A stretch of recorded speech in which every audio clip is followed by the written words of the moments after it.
Could Russia's deepening ties with Myanmar's military junta alter the course of the nation's ongoing civil war?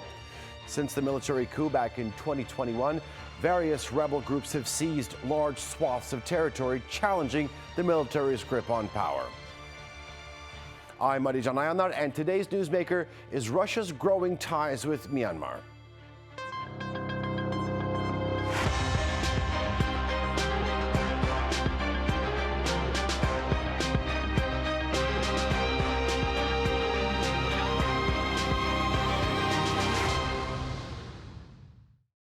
It's being dubbed elephant diplomacy.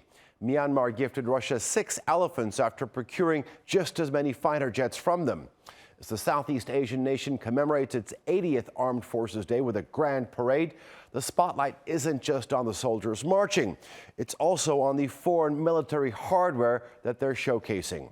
Over the past year, Myanmar's junta has strengthened its ties with Russian President Vladimir Putin, securing deals for advanced weaponry, including fighter jets and attack helicopters. So, could the increased cooperation with Russia turn the war in the junta's favor? Here's more on the story. In a show of force, Myanmar's junta displays troops, tanks and fighter jets. General Min Aung Hlaing led the military parade on Armed Forces Day. He's struggling to wipe out many rebel groups fighting for control across the country. Despite being weakened, the junta is still holding on to power. And it owes a significant portion of its military capacity to Russian weapons. In January, Myanmar received the last batch of 6 Su-30 fighter jets ordered in 2018. According to a UN report, in the first 2 years following the 2021 coup, Russia was the largest arms supplier to Myanmar, with over $400 million worth. Junta leader Min Aung Hlaing visited the Russian President Vladimir Putin in Moscow earlier this month to deepen that already critical support. The two nations also signed an agreement to build a small nuclear power plant in Myanmar, and Putin thanked the junta leader for gifting 6 elephants. Some reports suggested the gift was part payment for the fighter jets, leading to the close ties between the two nations being dubbed elephant diplomacy. I want to express my sincere gratitude to Russia for its support in the international arena. So we believe our saying that when things are for the good of the country, you will always win. Relations between our countries are indeed developing progressively. Last year, trade turnover grew by 40%. This is a good figure. We have great potential. Myanmar's military heavily relies on Russian jets and helicopters. It's regularly targeted villages and civilian areas. In April 2023, the junta used a Russian Yak-130 jet to hit a community meeting in a western village, killing at least 100 people. And in a recent attack, the military targeted a rebel-held village near Mandalay. According to local officials, the airstrike left at least 12 people dead and destroyed homes and buildings. We are civilians, but they attacked us. If they are brave enough, come to this area by the ground and fight. They just used aircraft and attacked our civilian areas. As the fighting continues, Min Aung Hlaing announced that elections would be held in December or January next year. Opposition groups say the election will be a sham, with many political parties banned and a state of emergency in place. And while the junta attempts to gain legitimacy, it's losing control of large swathes of territory to rebel groups. It was able to conduct a census for voter lists in less than half of the country's townships. In February, a joint statement from international NGOs said the polls will deepen divisions, fuel violence, entrench authoritarian rule, and exacerbate the crisis caused by the military coup.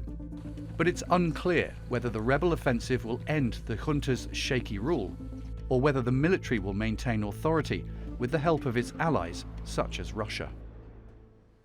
All right, joining me now to debate this are from Moscow, former Russian diplomat Vyacheslav Matuzov, and from Kent in the UK, the co-founder of Forces of Renewal Southeast Asia, Maung Zarni. Gentlemen, welcome to the both of you.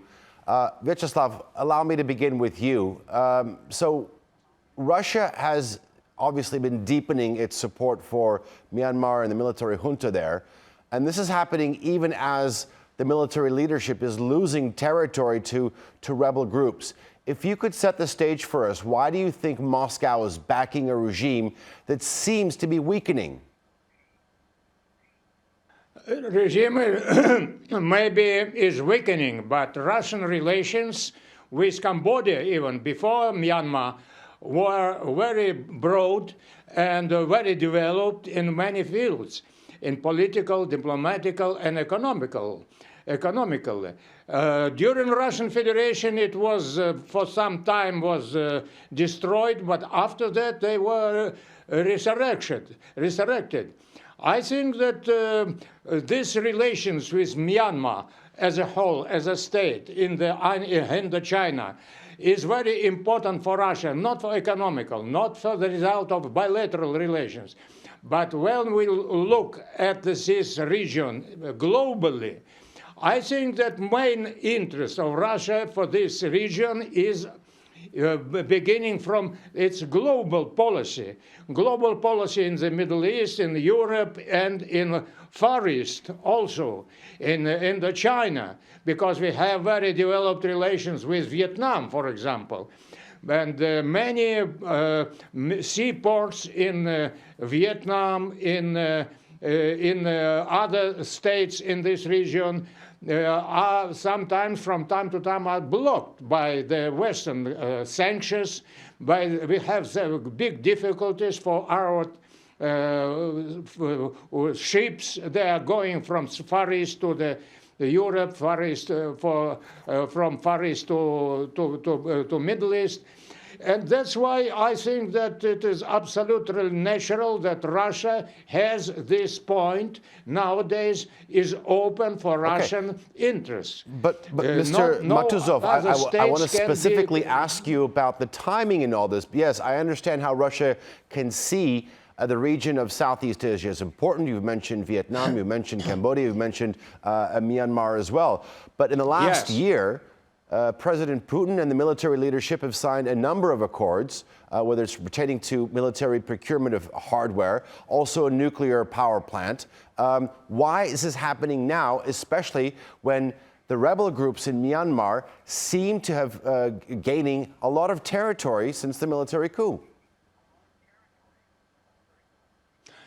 Well, we don't consider that the state is collapsing. No. We consider it a member of the United Nations and construct our relations, economical field, military trade, military field. I think that this is a natural inclination of Russia to this country because they have opportunity. Vietnam base, Vietnam seaports were blocked by the United States sanctions. That's why we have an open seaport in Cambodia, Cambodian ports.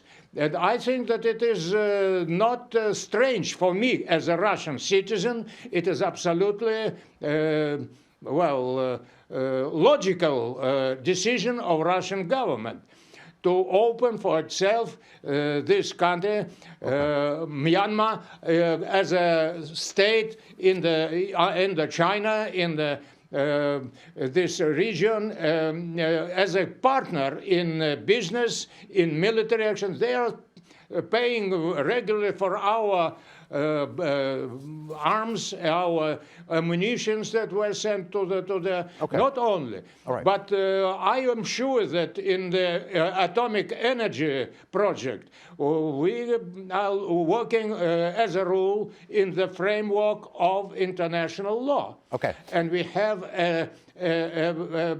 as an organization of atomic agency, World Atomic Agency, that will watch for all our decisions. I think it is Zarni, not out of the law. I want to bring Zarni into the conversation. First of all, thank you for your patience. I want to sort of, if you could set the stage first, put this into perspective. We know that Myanmar's military depends on air power in terms of maintaining control over parts of the country.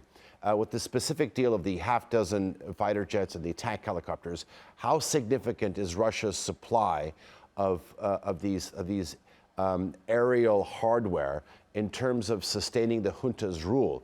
Vyacheslav said that Myanmar is not a collapsing state, but it relies heavily on air power, does it not?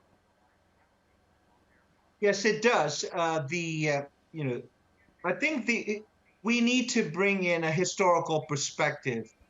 Both the Russian Federation and Myanmar have been in adversarial relations with Washington, and until Trump came to power, the U.S.-Russian relations are, all-time low. And so that's one thing. And the other one is, there is a bit of an enemy is friend logic at work in Moscow and Naypyidaw in Myanmar.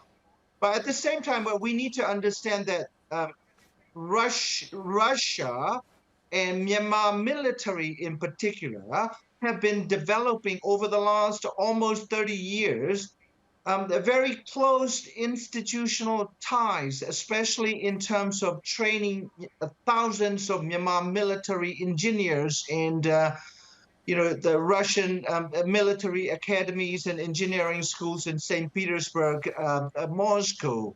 And Russia had also opened a Russian language department in military academies. And so there is, those institutional ties. And also that Russia has also, from the perspective of the Burmese dictatorships, not just the current one, engulfed in the multiple of resistance fronts, but the previous, pre-Aung San Suu Kyi military dictatorships, Russia has proven to be a solid ally that has used veto protection of the military and its multiple violations of international criminal law, including genocide of the Rohingya.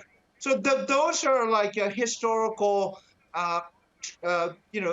factors that continue to influence the thinking of both Myanmar military and Russian leadership. Zarni, let me ask you this question. We know that the economic situation of the country is not bright. How is this being financed in terms of purchasing all this military hardware? Well, Myanmar has one of the 10 largest natural gas deposits, and also there are, gold and other precious minerals that have been extracted. And so essentially Myanmar military is reliant on few major pillars of the formal economy, natural gas extraction, timber and other underground minerals. They are particularly rare materials that, sold primarily to China, and also overland cross-border trade, and that's for the formal economy. And also the informal economy is what sustains the lives of over 50 million people. Remember, like, Myanmar is a deeply impoverished country. Out of 55 million, about 20 million Burmese are suffering from what we will call food insecurity. And then we also have 3.5 million internally displaced person as the result of the last 4 years of civil war. But the military has focused on keeping itself from collapsing, as our Russian friend mentioned, and so that they prioritize keeping power at the expense of welfare of the public and the peace for the entire country. Zarni, thank you. Vyacheslav, I want you to respond to Zarni saying that, yes, Myanmar is rich in resources.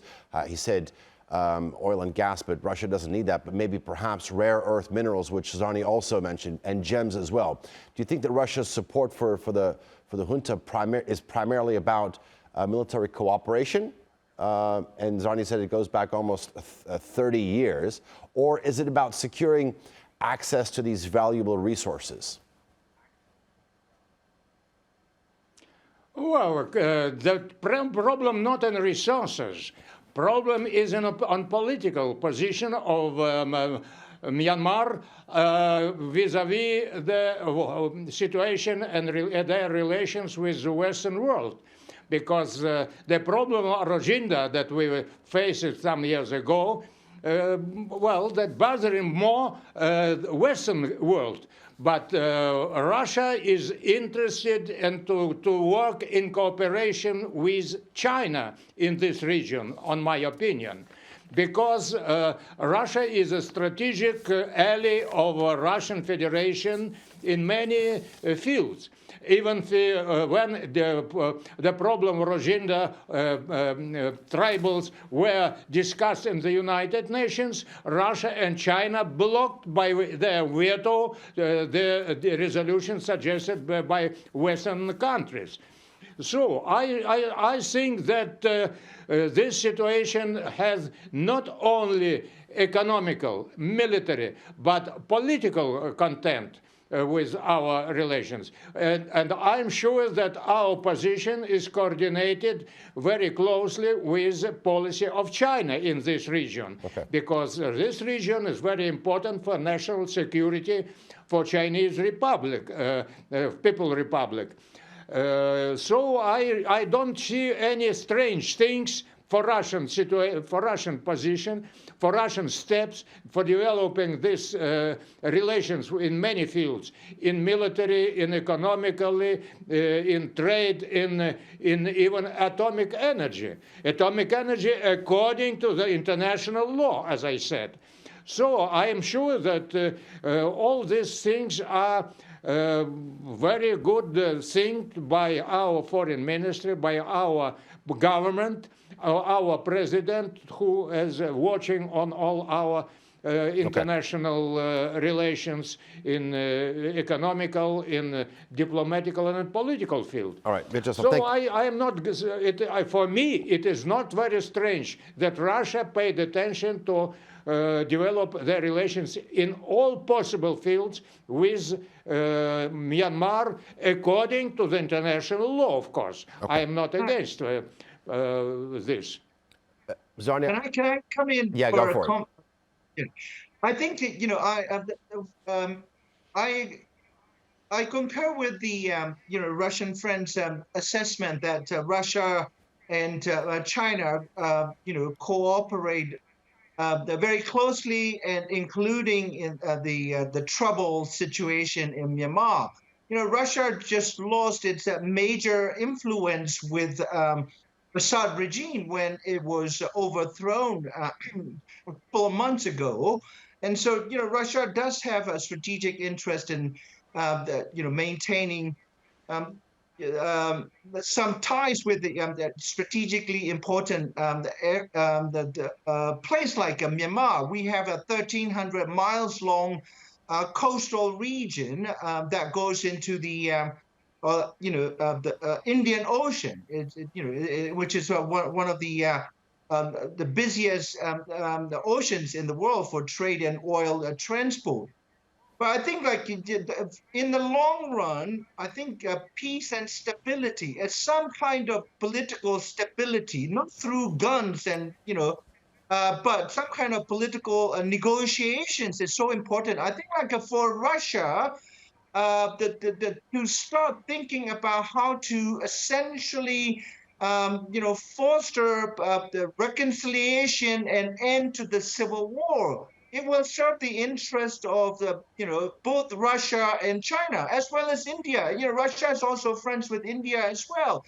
So if we have, like, United States is such a mess right now. So if China, Russia, India, and Thailand, an association of Southeast Asian nations, and Bangladesh, if they can sponsor together some kind of negotiation process, I think that would be in the interest of everybody. But Zarni, I want to ask you what you think in terms of Beijing, how they're reacting to the rapprochement, the closening, the growing ties between Myanmar and Russia? Because, I mean, you also threw in India there. The fact of the matter is that, you know, you can't have multiple people on one tightrope, let alone three, when you bring in India.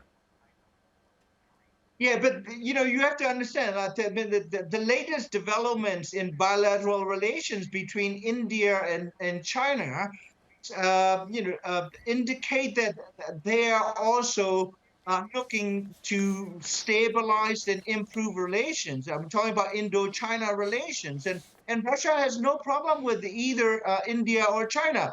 So there's one, okay, at the level of human rights violations, Myanmar is multiply guilty. India has its own major issues, and so does China. And I won't comment on Russia because it's not my area of expertise. But I think that there is, confluence of the needs of international players, actors, states, state actors, and the well-being and interest of the Myanmar people, and that's where we need to look at. And how do we close the gap between what international actors want as strategic, economic, and political interest or stability, and what Myanmar as a people, a nation, needs.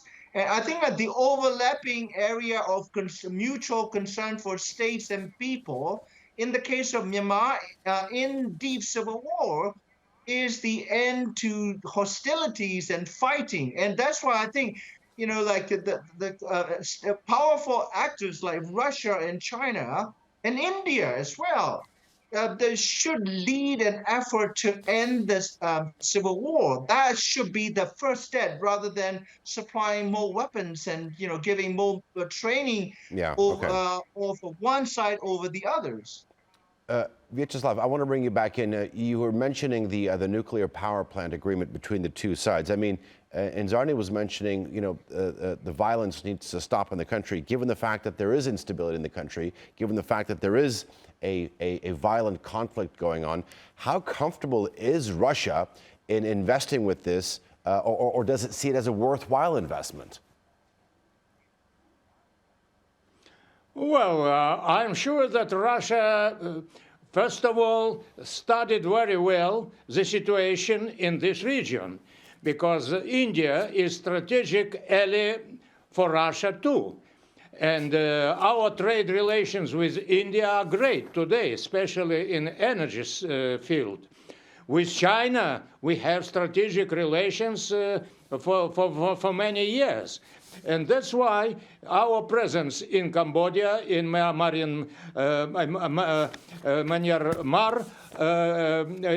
that is, relations are necessary in the face of the current relations are developed and well organized with India, which is very important for Russian economy, because our trade relations on a high level with China is too.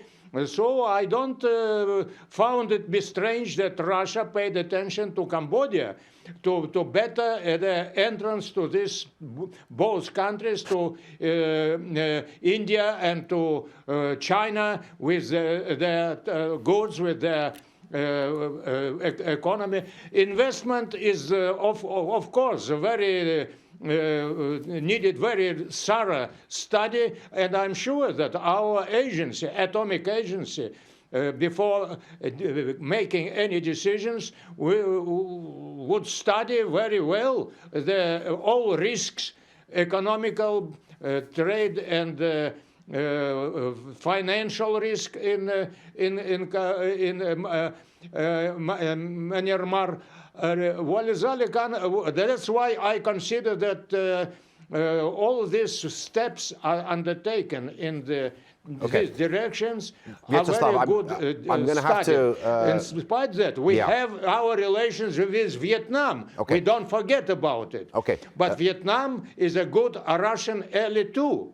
So this region is not strange for us. I get your point. Zarni, I want to give you the last word. I have about a minute left. The question is, what we're trying to do today Can the military hardware that's been acquired by the military junta help sway the tide in the country's civil war?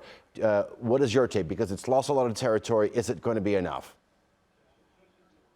No, I think there is, no zero-sum Assad-like situation, and so in the prospect for protracted civil war are too great for any external actors to just assume that because the regime is not going to collapse that we need to stick with it. I think 50% is correct, that the regime is unlikely to correct, being backed by the major powers in the neighborhood as well.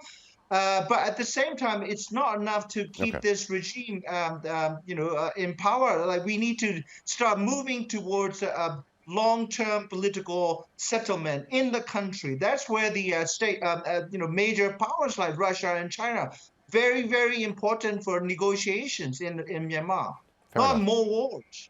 Okay.